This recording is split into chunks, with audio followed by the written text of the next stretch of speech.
आज कहानी में जिक्र होगा डॉक्टर भीमराव अंबेडकर का।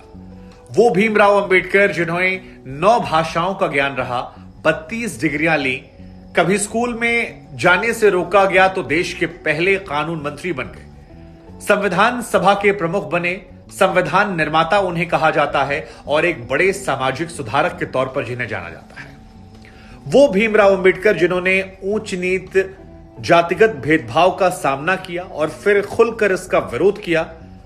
लेकिन उनके जीवन में 2 ब्राह्मणों के किरदार का भी हम जिक्र करेंगे। ब्राह्मण अलग से इसलिए जोड़ रहा हूं क्योंकि भेदभाव की जब बात आती है तो अक्सर ऊंची जातियों पर आरोप लग जाते हैं, लेकिन डॉक्टर भीमराव अंबेडकर की जिंदगी में 2 ब्राह्मण किरदार बहुत महत्वपूर्ण हैं। एक उनकी दूसरी पत्नी जो डॉक्टर भी थी और एक उनके वो गुरुजी। साथ ही जिक्र करेंगे हम कैसे भीमराव सकपाल से वो बन जाते हैं भीमराव आंबेडकर और उसके बाद वो बन जाते हैं भीमराव अंबेडकर। हम जिक्र करेंगे महात्मा गांधी जी से उनके रिश्तों को लेकर। हम जिक्र करेंगे उस पुणे एक्ट का जिसमें अंबेडकर की उन मांगों को खारिज कर दिया गया, जिसमें उन्होंने दलितों के लिए, पिछड़ों के लिए 2 वोट की मांग की थी। 1 वोट अपने प्रतिनिधि को चुनने के लिए और 1 वोट सामान्य प्रतिनिधि को चुनने के लिए।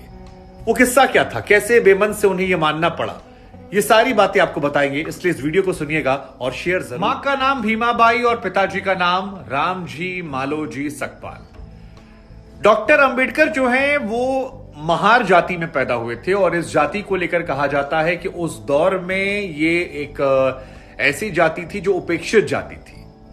छुआछूत, ये तमाम चीजें, जातिगत भेदभाव उस दौर में चरम पर था और इसी वजह से इन तमाम परेशानियों का सामना उन्हें शुरू से करना पड़ा। वो इन संघर्षों से गुजर रहे थे, लेकिन क्योंकि महाराष्ट्र कोंकण के आंबड़वे गांव में उनका रिश्ता था तो उनके पिताजी ने उनका नाम जो है वो सकपाल की जगह पर आंबेडकर कर दिया था। ये शुरुआत की कहानी है जब उनका नाम भीमराव सकपाल से आंबेडकर हुआ है। इसके बाद जब वो स्कूल में पढ़ने जाते हैं तो वहां पर एक कृष्णा अंबेडकर करके शिक्षक होते हैं। ये कहा जाता है कि उन शिक्षक के साथ इनके रिश्ते बहुत अच्छे थे और जिस तरह से डॉक्टर अंबेडकर बचपन में सवाल जवाब किया करते थे या जो उनके अंदर जानने की जिज्ञासा थी या अपने समाज को ऊपर उठाने का जज्बा था, वो उन शिक्षक के साथ उनकी बॉन्डिंग को बेहतर कर देता है और उसके बाद वो कृष्णा महादेव अंबेडकर जो होते हैं वो अपना सरनेम ले लेते हैं। इस बात की पुष्टि इनके खानदान के जो बाकी लोग अभी हैं कई बार टीवी चैनलों पर कर चुके हैं कि वहीं से इन्होंने ये अंबेडकर लिया है। बाकी परिवार के लोग अभी भी। साल 1906 में डॉक्टर अंबेडकर की पहली शादी जो है वो रमाबाई जी से होती है। बाल विवाह होता है। इनके 5 बच्चे होते हैं, हालांकि एक को छोड़कर बाकी सभी की मृत्यु हो जाती है। लेकिन इसके बाद राजनीतिक जीवन काल में काफी उथल पुथल चलता है और साल 1947 में इनकी मुलाकात होती है एक महिला से, डॉक्टर शारदा कबीर। डॉक्टर शारदा कबीर के पास डॉक्टर अंबेडकर जाते हैं और कहते हैं कि मेरे साथी, मेरे अनुयायी मुझसे कह रहे हैं कि अब वो वक्त आ गया है कि तुम्हें ख्याल रखने के लिए किसी जीवन साथी को फिर से जीवन में लाना चाहिए। वो इशारों में बात करते हैं। डॉक्टर शारदा कबीर जो है उनकी बातों को समझ नहीं पाती हैं। वो कहती हैं, हाँ डॉक्टर साहब, आप बिल्कुल सही कह रहे हैं, आपको जीवन में किसी को लाना चाहिए, हम दोनों मिलकर खोजेंगे। लेकिन जब डॉक्टर अंबेडकर अपनी बातों को स्पष्टता से नहीं समझा पाते हैं तो बाद में डॉक्टर शारदा कबीर को वो एक चिट्ठी लिखते हैं और इस चिट्ठी में अपने दिल की बात वो लिखते हैं। वो कहते हैं कि मेरे अनुयायियों को लगता है कि अगर कोई जीवन साथी मिल जाएगा तो मेरी उम्र लंबी हो सकती है, मेरा ख्याल रखा जा सकता है। मैं चाहता हूं कि तुम मेरी जीवन साथी बन जाओ, लेकिन मैं तुमसे यह भी कहता हूं कि अगर मेरी ढलती उम्र और मेरी बीमारियों को देखते हुए, बढ़े उम्र गैप को देखते हुए तो मुझे मना करोगी तो भी मैं इससे अपमानित महसूस नहीं करूंगा। ये कहते हैं कि 24 घंटे के बाद डॉक्टर शारदा कबीर जो हैं वो उन्हें हाँ बोल देती हैं और 1 साल के अंदर ही मुलाकात के ये दोनों शादी के बंधन में बन जाते हैं। 1948 वो साल था जब डॉक्टर शारदा कबीर से इनकी शादी हुई। डॉक्टर शारदा कबीर की भूमिका को डॉक्टर अंबेडकर के जीवन में आप 2 तरह से देख सकते हैं। एक, माई लाइफ विद अंबेडकर जो उनकी जीवन कथा है, उसमें वो लिखती हैं कि उन्होंने ही नागपुर में जो 5 लाख अनुयायियों के साथ हिंदू धर्म छोड़कर बौद्ध धर्म अपनाया था, उसके लिए डॉक्टर अंबेडकर को प्रोत्साहित किया था और इस घटना के बारे में बड़े विस्तार से उन्होंने यहां बताया है। तो एक ब्राह्मण महिला ने डॉक्टर अंबेडकर, जो कि एक पिछड़े समाज से आते थे, उनसे शादी की। उसके बाद दोनों ने मिलकर समाज सुधारक तौर पर बहुत सारे कदम उठाए और उसके बाद उस किताब के जरिए जो बातें आती हैं उसमें इन दोनों ने एक साथ मिलकर नागपुर में हिंदू धर्म से बौद्ध धर्म को अपना लिया, जिसे आज भी सबसे बड़ा धर्मांतरण मानाता है। 5 लाख लोग एक साथ हिंदू धर्म से बौद्ध धर्म में चले आते हैं। ये एक बड़ी भूमिका है। डॉक्टर अंबेडकर ने इनको लेकर कई जगह पर मेंशन किया कि इनकी वजह से मेरे जीवन में मैंने 8-10 साल और गुजारे। हालांकि इन दोनों के जीवन में एक दुखद लम्हा तब आया जब डॉक्टर अंबेडकर और डॉक्टर सविता जो हैं वो मां बाप बनने वाले थे, लेकिन तभी अस्पताल में उनकी पत्नी का गर्भपात हो जाता है। वो बच्चा कभी दुनिया में नहीं आता और उस घटना ने कहते हैं कि डॉक्टर अंबेडकर को काफी हद तक तोड़ दिया था। लेकिन इन दोनों ने साथ मिलकर समाज सुधारक कदम के तौर पर बहुत सारी चीजें की और यही वजह है कि जब डॉक्टर अंबेडकर की जीवन कथा सुनाई जाती है तो उसमें उनकी दूसरी पत्नी का जिक्र जरूर। डॉक्टर अंबेडकर की पत्नी डॉक्टर शारदा ये बताती हैं कि उनके पिताजी जो थे वो बहुत प्रोग्रेसिव थे। उनके 8 बच्चे थे और 8 में से 6 बच्चों ने इंटर कास्ट शादी उस दौर में की थी, जो ये बताता है कि उनके पिताजी जात पात से ऊपर थे और खुले विचारों वाले थे। डॉक्टर अंबेडकर के बारे में हालांकि बहुत सारी किस्से कहानियां और भी हैं जो आपको जानना चाहिए। मसलन उनके पास मृत्यु के वक्त 35,000 किताबें थी। आप सोचिए 35,000 किताबें। डॉक्टर अंबेडकर के पास 32 डिग्री थी, ये भी अपने आप में बड़ा दिलचस्प है। डॉक्टर अंबेडकर को 9 भाषाओं का ज्ञान था। सो आप समझ सकते हैं कि उनका इंटेलिजेंस लेवल जो था वो बहुत ज्यादा था और यही वजह शायद है कि जब ड्राफ्टिंग कमेटी तैयार हो रही थी संविधान को लेकर तो उन्हें विरोध के बावजूद शामिल किया गया, क्योंकि उनके विरोधी भी उनके काबिलियत पर शक नहीं करते थे। उनके विचारों से भले ही वो अलग अलग मतभेद रखते हों, लेकिन उन पर कभी शक नहीं किया गया। उनके बागीचों की बड़ी तारीफ की जाती है। द डेली अखबार का है एक ब्रिटिश का, जिसने उनके बागीचों को लेकर एक बड़ा लंबा चौड़ा लेख लिखा था, जिसमें कहा गया था कि ऐसे खूबसूरत बागीचे उस दौर में कहीं देखने को नहीं मिलते थे। उन्हें कुत्ते पालने का बड़ा शौक था। खाने को लेकर कहा जाता है कि बहुत ही साधारण खाना पसंद था, साग, और कभी भी वो बाहर जाकर खाना पसंद नहीं करते थे।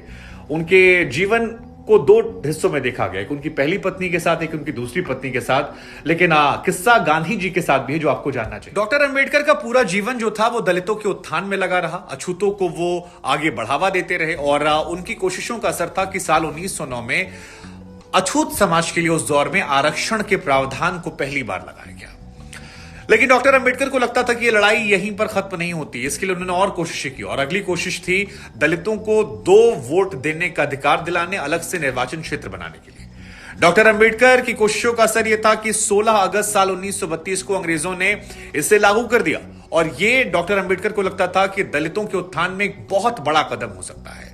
हालांकि इस कदम से महात्मा गांधी जी नाराज हो गए और उन्हें लगा कि ये जो कदम है 2 निर्वाचन क्षेत्र या अलग निर्वाचन क्षेत्र और 2 वोटों का, 2 वोट मतलब एक अपना नेता चुनने के लिए और एक सामान्य वर्ग का नेता चुनने के लिए। और इसके पीछे सोच ये थी कि दलितों का उत्थान दलित व्यक्ति कर सकता है, वो व्यक्ति जिसने उस कष्ट को महसूस किया हो। वैसे आज भी अगर आप देखेंगे तो डॉक्टर अंबेडकर जो हैं उनकी तस्वीर का इस्तेमाल तो सभी लोग करते हैं, लेकिन विचारों का इस्तेमाल करने की जब बात आती है तो फिर सब दाएं बाएं देखते हैं। लेकिन तस्वीर में वो जरूरी है, विचारों में ना भी हो तो राजनेताओं को फर्क नहीं पड़ता। और डॉक्टर अंबेडकर को इसी बात की आशंका थी। इस बात को लेकर उन्होंने अंग्रेजों के सामने प्रस्ताव रखा। अंग्रेजों को समझाने में वो कामयाब रहे, उस प्रस्ताव को लागू कर दिया गया। लेकिन तब बीच में आ गए महात्मा गांधी और उसके बाद जो कुछ हुआ वो इतिहास में दर्ज हुआ पुणे यरवदा जेल एक्ट के नाम से, जिसके चर्चे आज भी होते हैं इतिहास में। महात्मा गांधी को लगता था कि अगर डॉक्टर अंबेडकर का जो ये प्रस्ताव है ये सदा सदा के लिए लागू हो गया तो फिर इससे हिंदू धर्म के अंदर बंटवारा हो जाएगा, जातिगत भेदभाव जो है वो धर्म का भेदभाव हो जाएगा और एक ऐसी खाई पैदा हो जाएगी जिसको फिर पाटा नहीं जा सकता। और यही वजह है कि महात्मा गांधी जी ने पहले अंग्रेजों को कई सारे पत्र लिखे। उन पत्रों में मांग की गई कि आप इस प्रस्ताव को हटा दें, लेकिन अंग्रेज जब नहीं माने तब महात्मा गांधी जी ने दूसरा रास्ता अख्तियार किया और वो रास्ता था अनशन का, आंदोलन का। महात्मा गांधी इसके विरोध में अनशन पर बैठ जाते हैं और इसके बाद ये अनशन आंदोलन बढ़ता जाता है। हालांकि डॉक्टर अंबेडकर जो थे वो भी इस बात पर अड़े हुए थे कि वो इस प्रस्ताव से पीछे नहीं हटेंगे और इस पर डटे रहेंगे, ये दलितों के उत्थान के लिए बहुत जरूरी है। लेकिन जब बापू की तबीयत बिगड़ती चली गई और उस अनशन में वो लगातार बीमार पड़ते गए, तब देश में उस वक्त की गांधी जी की प्रसिद्धि अपने चरम पर थी, अंबेडकर को चौतरफा विरोध का सामना करना पड़ा। विरोध अंदर से भी उनके आसपास आया, उनके लोगों ने विरोध जताया क्योंकि बापू की इज्जत हर समाज में थी। और उसके बाद डॉक्टर अंबेडकर को अपने विचारों को बदलना पड़ा। कहा जाता है कि बेमन से वो गए महात्मा गांधी जी के पास, अनशन को खत्म करवाया और ये 2 वोट का अधिकार लागू नहीं हो पाया। हालांकि इसके बदले आरक्षण का कोटा जो था उसे बढ़वा दिया गया पॉलिटिक्स में। बाबा साहेब भीमराव अंबेडकर की किताब वेटिंग फॉर वीजा में वो लिखते हैं कि उन्हें बचपन में पहली बार तब एहसास हुआ जब वो अच्छे अच्छे कपड़े पहनकर कहीं जा रहे थे भाई बहनों के साथ। स्टेशन मास्टर उनके पास आया और उसने कहा कहां जाना है, किसके इंतजार कर रहे हो, और इन्होंने अपना नाम बताया। शुरुआत में उसे लगा कि शायद ये अपर कास्ट के हैं, लेकिन जब पता लगा तो फिर उसने दूरियां बना ली। वो कहते हैं कि तांगा वाले ने भी उन्हें तांगे पे बैठने को नहीं कहा, उसके बाद जब वो एक्स्ट्रा पैसे दे रहे तब भी वो नहीं माना। ये सारी कहानियों का जिक्र किया उन्होंने। यहां तक कहा कि मैंने खुद को मुसलमान भी बता दिया था, लेकिन उसके बावजूद खाना खाने के बाद पानी नहीं दिया गया था, और पानी, स्कूलों की भेदभाव की समस्या, ऐसी तमाम घटनाओं का जिक्र उन्होंने वेटिंग फॉर वीजा किताब में किया। हालांकि महात्मा गांधी जी को लेकर एक किस्सा भी है कि महात्मा गांधी जी को लगता था शायद वो एक ब्राह्मण व्यक्ति हैं जो दलितों और वंचितों के हक की बात करते हैं। और एक बार महात्मा गांधी जी ने कहा भी था कि मैं तब से वंचितों की सेवा कर रहा हूं जब आप पैदा भी नहीं हुए थे। लेकिन उन्होंने कहा कि कांग्रेस कभी भी दलितों के उत्थान को लेकर सीरियस नहीं है। अगर सीरियस होती तो फिर आप लोग खादी को अनिवार्य करने के साथ साथ दलितों के भेदभाव के खिलाफ विरोध भी अनिवार्य करते। आप लोग सुनिश्चित करते कि जो आदमी दलित विरोध करेगा उसे पार्टी में नहीं रखेंगे, जो दलितों के मंदिर जाने का विरोध करेगा उसे शामिल नहीं करेंगे, जो दलित के बच्चे को पढ़ाएगा नहीं उसका विरोध करेंगे, जो दलितों के साथ खाना खाने से इंकार करेगा उसका विरोध करेंगे। इसलिए कांग्रेस से उनकी राय थोड़ी अलग अलग थी। लेकिन बाबा साहब को याद करना जरूरी है, याद इसलिए भी क्योंकि जातिगत भेदभाव को पूरा करने हमें लगा इस कहानी के जरिए डॉक्टर अंबेडकर को अपने शब्दों में हम याद करें, उनके बारे में कुछ बातें आपको बताएं, समझाएं, और खुद भी इसी बहाने उनको पढ़ने का, समझने का मौका मिला। वरना डॉक्टर अंबेडकर के बारे में यही माना जाता है कि उनके नाम का इस्तेमाल ज्यादा किया गया।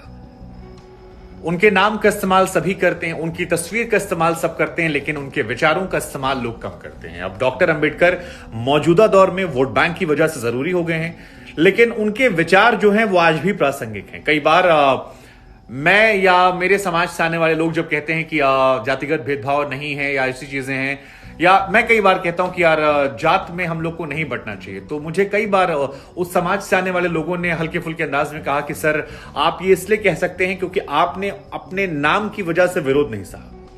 आपको लगता है कि ये नॉर्मल है, नाम में कुछ नहीं रखा है, लेकिन जिन्होंने सहा है उन्हें यह समझ में आता है कि नाम में बहुत कुछ रखा है।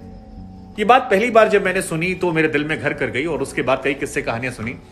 मुझे लगता है कि बाबा साहब को इसलिए हम सबको याद करना चाहिए, और मेरी समाज के अलग अलग वर्गों से भी अपील है कि बाबा साहब को आप याद करें, आपकी इच्छा ना करें आपकी इच्छा, लेकिन उनके विचारों को जरूर याद कीजिए। और अगर देश को आगे बढ़ना, अगर समाज को आगे बढ़ना, अगर इंसानियत को आगे बढ़ना है तो जाति मजहब से आपको भी आगे बढ़ना पड़ेगा। बाकी जय हिंद, जय भारत।